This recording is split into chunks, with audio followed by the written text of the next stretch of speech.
Alright, so ngayong araw is bibisita kami sa mga pinsan ko, no? So si Shashika and si Yukito Tolog. So para ma-meet nila yung ilan sa mga second cousin nila. Kasi mga pinsan namin dito sa Japan, meron silang mga anak. So second cousin na neto mga anak ko. At yan, sama natin si Mama, Papa. Siyempre, si Yumi-chan na naka Tokyo Talk shirt. So mula ngayon, makikita nyo laging mga suot ko na damit, pati si Yumi-chan hanggat maaari. Etong merch natin ang susuotin namin, no? Pagsasalit-salitin lang namin yung white and black kasi maiksi lang yung summer dito eh. So ito lang yung time na may papakita ko sa inyo yung merch natin. Tuwing weekend, lumalabas kami para mag-explore.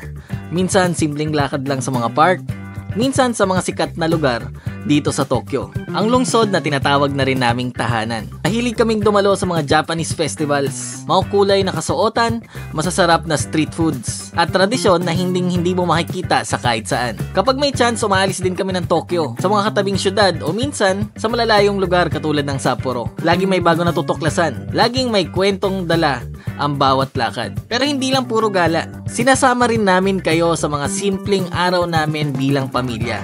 Yung pamimili, paglalakad sa park, at ang journey namin bilang magulang kay Yukito. Ito ang buhay namin sa Japan. Real life, real stories. Discover Japan with Yuki Fan.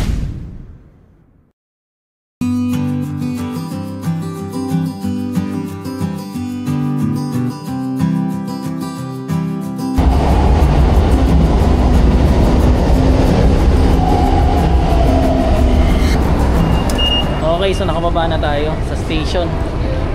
Nandito kami sa Shinagawa. Mula dito, maglalakad na lang kami papunta dun sa bahay ng pinsan namin. So bigla lang rin kasi nag-aya sila. Yun, basta magkapatid rin yung pinsan ko na yun, makikita nyo naman. So lakad na tayo. So last time na nagpunta kami dun sa bahay ng pinsan niya is nandito pa yung mama niya. So 2 years ago na rin.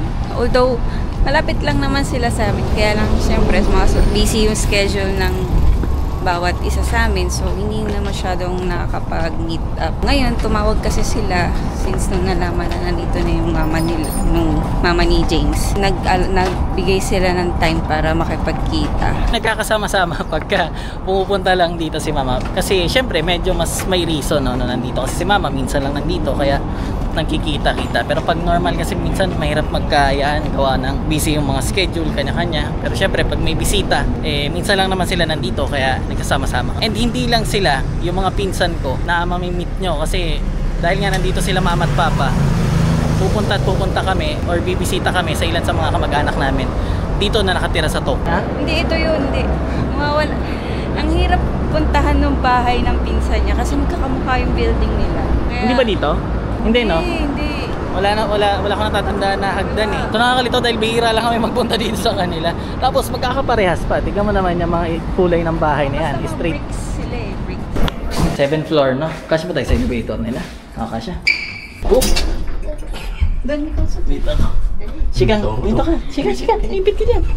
Ano ba yan? Sobrang init. Lapot na kami bago kami nakarating dito kasi 2 train sinakyan namin. Tapos ang daming lakad. Gising na ba? Ay, gising na. Wala pa siya sa... Ay, galit pa yan. So, nakakatuwa kasi si Yukito may kalaro na, may kaharutan na lagi dun sa bahay. Kaya, ayan, 2 sila. Lagi na maingay dun sa bahay. Tapos meron palang mga nag-comment, no, na ba't hindi ko na lang kunin si Shashika dito sa amin, no? Siyempre, pagdating dyan sa mga ganyan desisyon, hindi lang ako yung magde-decide niyan. Eh. Pero kung ako papipiliin, gusto ko dito siya sa akin. Hindi lang ako yung magde-decide para dyan. Siyempre, yung mami niya din. Yun lang. Darnay ka na. Shashika, Pasok! ayan si Ate Ann. Hindi natira. Kip na lang sa patusan nila. Dami ng tip. Nasa tayo. Konnichiwa. Si Uno. Nahiya.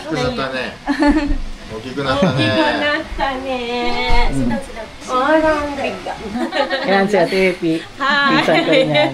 Si Aina. Hi, konnichiwa. Konnichiwa. Konnichiwa. Ayan, asawa naman ni Ate Epi. Ilang taon na? 7. Yung kita ko, Nichan. Konnichiwa. Pero to ngayon lang yan. Maya-maya maglilikot na yan. Kararating lang.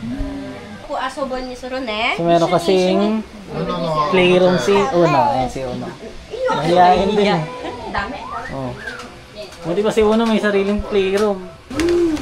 So dito may bukod yung anak niya. No? Maganda kung may ganito si Yokito, no? Isang lugar lang siya. Para lahat ng kalat niya nandito lang. Oh. Oo po, madali. Apa nga. Nakikita ko, may sarili pa siyang TV dito. Sariling aircon. Payat ka na ate. Yan lang yung makalat sa kwarto niya. Pagdating dito, hindi na. Sana bumaba si Uno. Ilaw kasi ito sa ano. Mahihain. Sa mga classmate niya, okay din na siya. Oo, Malamang sanay na siya ngayon. sanay siya, pero yung pag lumapit daw sa kanya, inaalisan niya. Hindi kasi dahil siya, ayaw na talaga. Kahit yung teacher ang nagsasabi. Ito ano to? Pala iligan. Sanay makipaglaro. Tapos, pag may ibang bata, kakausapin niya. Ang maganda kayo Yokito eh. Kahit saan madaling ito eh. Ano mo, kararating lang. Oh. Laro na ng laro. Kampay si Masyo. Mga... Matekte kampay siya. cheers na tayo. Dali, dali. Kampay. Kampay. Cheers.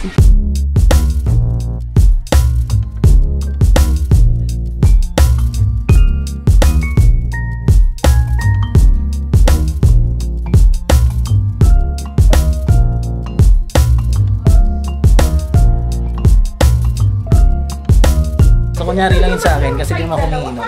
Ayan, so may mga ready kasi silang alak. Ano daw yung mga... Gusto mag-rice? Ano daw, interview daw kita, te. Ano daw yung mga bago mong kinokollect ngayon na nakikita ko sa TikTok? Meg? Ayan, wala. Pakitin. Ayan. Tingnan ko yung Yan mga... pa lang naman. Ano siya? Ano talaga? Brand. Oo, yung Meg talaga siya. Kasi ayan, yung mga lekor ko. Mahal na mga kaldero niya. Kaldero, mahal. Parang hindi pwede gamitin. Parang hindi pwede gamitin. Masaya ako pag puti. Una ko. Hindi kita taasan de querer. Ano? Hindi kaya siya madulas? Matibay yan, te. Sige. Oo. Titam, kakoy ne. Hindi niya malaman kung anong nahawakan niya eh. Okay, so ready to eat na tayo. Kasi niyayaya na tayong kumain. Pakita natin yung mga foods. Siyempre, hindi mawawalang kanin, pansit, fried chicken, then may pa-pizza sila. Mama ni James. Pwede isang plato natin. Ay, sarap. Mamahalin yung plato niya, ate. Lahat talaga yan. Mamahalin ito. Yan yung gusto mo bili na lagayan ng kanin yung. Yan, di ba? Puro ganyan yung kulay niyan, te, no? Orange, red, may pink na mga ganong klase. Ganda yung pink. Sakura. Ba't mahal yan? Sa tatak o yung sa klase? Ceramic. Pangalan, bayad din yung pangalan. Ito din yung Ismeg, mahal kasi pangalan. Sa pangalan na. Ganda nga ng plato. Kasi Sakura like, yung ano. meron yan iba-ibang Ceramic hindi basta-basta nababasag, di ba? Nababasag naman, pero matibay siya. Mas matibay. Kahit nabagsak. Hindi ko alam, nabagsakan na ako niyan, pero nabasag. Ako.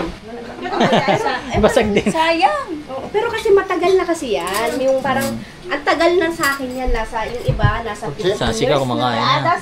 Ana. Isang dekada na. Sarap? Okay ka na. So yung bahay ni ate, masyado siyang maano sa bahay, no? Puro puti. Ayan, puro puti yung sahig, yung sofa, yung higaan nila, yung pader, lahat. Puti. Parang hotel yung style niya, no? Sa amin, hindi namin maayos ng ganito. Siya kahit may bata, maayos. Kain lang muna kami, no? Road trip tayo, nakalibre tayo ng merienda ngayong araw na to. Very nice. Ano? Teka lang. Kain na natin to hanggang panghapunan. Na bawasan yung gasto sa bahay. Ayan. Pakain ka na marami dito pa. Abot na panghapunan. Tama na po na. Si Yokito, babe.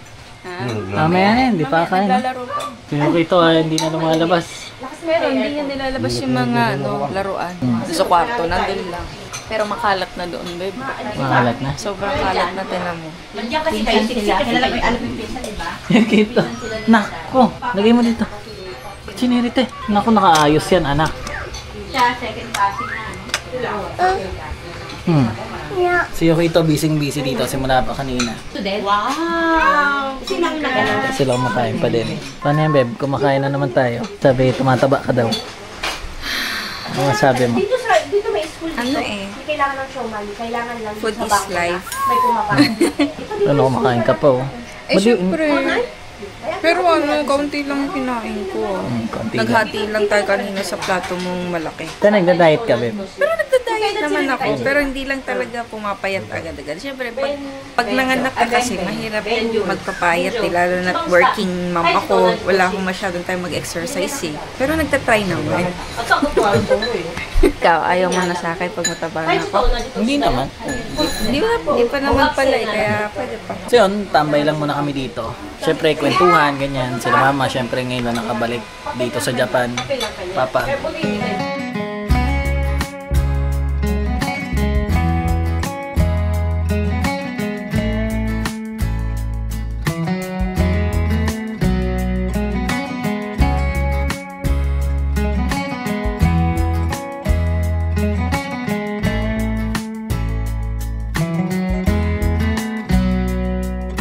Alam mo, nung napunta ako dito na 59 kilos, grabe diet ko nun. Galing ako sa 68 nun eh. Pagising, ito na ako. Ako naman, diet minsan. Kunyari, ngayong week na to diet. Next week lang. Bawi-bawi lang. Tumaba. Ang taba ko ah. Wala ka dyan. Hindi ka rin pumapasok. Ba't hindi ka rin pumapasok? Pasok. Ayun. Kasi pumapasok araw-araw eh. Ilan ako na ba ngayon? 32? 24. Ano nga ba? Mag-31 na ngayon. Mag-32. Alam mong dalagitan na to, inaalagaan niya. Pantay ko pa yun natin. Pero tignan mo ngayon, no, parang hindi kayo nakakahuli ng edad, DJ. 42 Hindi na. ganong tatandain ng mukha ko late eh. Ano, hindi ka pa rin tapos dito, anak. Mada, what na yun, Yukito? What na? What na? Gundo ng... Ha? Kasi Tinuturo niya yata sa akin kung ano yun. Pero di ko maintindihan yung sinasabi niya. bye-bye. Tuwan-tuwa kasi yung kita doon sa train. Okay sana na ito, nakakatuwa. Kaso nga lang, kung sa bahay, wala kang paglalagyan. Oh. Ay, bahay. Collection sila ng mga Hot Wheels dito. Ayan o. Ayan na, Shika. Tagay Ano yun, yun naman. Ocha. Ano to? Food trip mo? Mga sweets. Ano nila? O hindi sa akin yun. Makasubi sa akin yun naman yun. Pero masarap to. Paki? Matcha. Ah, ano paki? Pala siya. Ito niya Huwag ka na mapag-isa to, talaga. matatamis oh. Ano ba yan? Ito ano siya, chocolate na parang mais sa loob. Ayan, uwi na rin sila. Bye-bye! Uwi.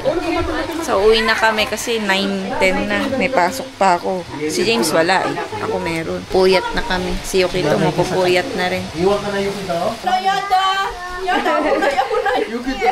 Iwan pa na daw. Yada daw. Ay, hi. Bye ate. Thank you po Kuya Bon. Una po. Bye-bye. Mata, sabihin ko na na. Bye-bye. Arigato. Si Sashika? Andiyan na pala. Ikita ko, mate ne. Choto mate ne. 痛くない大丈夫はいアディダスだアディダスすごいねこれかっこいいね。Madam Traffic daw. 持って帰る持って帰る大事大事暑い。お姉ちゃんと手伝って Choto mate ne. Ikita ko ne. いい音じゃない Okay, umuwi na natin ito. Baby Carmen dito. Bye-bye. Thank you. Pinoy yan. Hindi kaya mabalik sa bahay. Trabaho lang.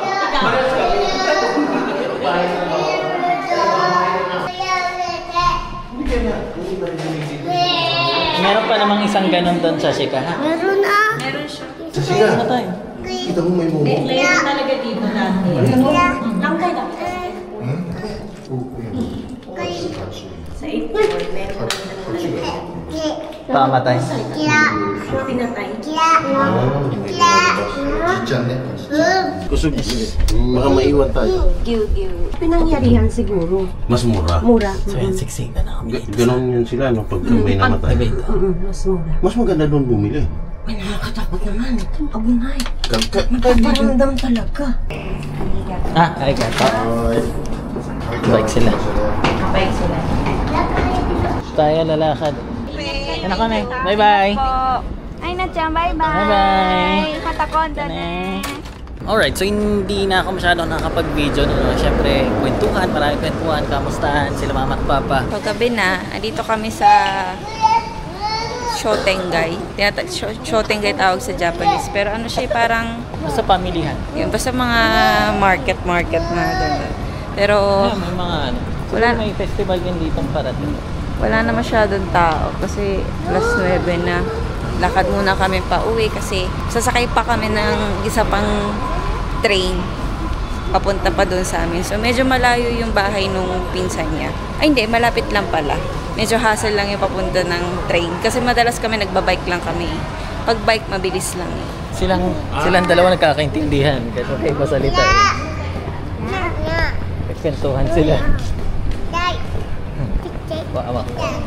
Kaintindihan ba kayo sa Shika? Hindi. Yung nagkikwentuhan kayo ah. So, naging abala talaga sila sa bahay, no? Okay din na parang may nagbabantay na rin kayo Kito, may kalaro siya. So hindi na bored na sa bahay sa Yukito. Ngayon ko lang nakita talaga nakakaintindi na si Yukito. Kaya lang pala deadman niya ako kasi hindi niya naiintindihan lahat ng sinasabi ko. Kanina talagang kinakausap siya ng hapon, bata na talaga siya. Nakakaintindihan talaga. Kasi hindi nila nakakausap. So, mag-usap. Yukito, ikaw, isipin mo rin bata ka. Salita ka na sarili mo. Siya salita sarili niya. Eh, yung papsi niya kasi may nasasabing hapon kahit pa paano. Ako walang baon eh. Wala akong alam. Pag abot ng 7 years old niya, maintindihan ka na niya. Marunong na siya umintindi ng Tagalog. ngayon kasi di pa namin tinuturuan ng Tagalog si Yukito kasi ayokong malito kami, malito si Yukito kung ano yung sinasabi niya. Malito kami kung ano sinasabi niya. So, antayin lang namin. Yung siya lang mismo na makaintindi na nag-uusap kayo. Yun. Kahit hindi siya marunong magsalita ng Tagalog, pero naiintindihan niya. Darating din. Mga inuman to dito eh. Madalas pa sa inuman dito, tayuan lang. Ayan yung park pa, yung sinasabi mo. Oo, dito. Kumakawit kami dito dati. Ito, tawiran kasi talaga to. Kaso nga lang, construction siya ngayon eh. May puno-puno yan dati. Tinanggal na. Dati may landscape yan dyan. Pero pwedeng lagyan nila kasi ganun yung drawing. Pala. Baka lagyan na lang. Malaki na. Binago lang. Pero, karami na napati dito dati. Marami yan natambay. Wala nang kalapati. Hindi, wala lang matambay yan. Oo, wala na pala. Kasi maraming puno yan dyan. Thank you po sa pagsama sa araw namin, simpleng labas namin. And dito ko na po tatapusin yung vlog po namin. And kita-kits po ulit tayo sa susunod na video. Please like and subscribe po. Tapos order na rin po kayo ng t-shirt natin. Nasa baba po yung link ng Facebook page. Kita kong bye-bye siya. Ay, wala na siya sa mood. Bye-bye ka. Ayun kita, hi, bye-bye siya. Bye-bye. Bye.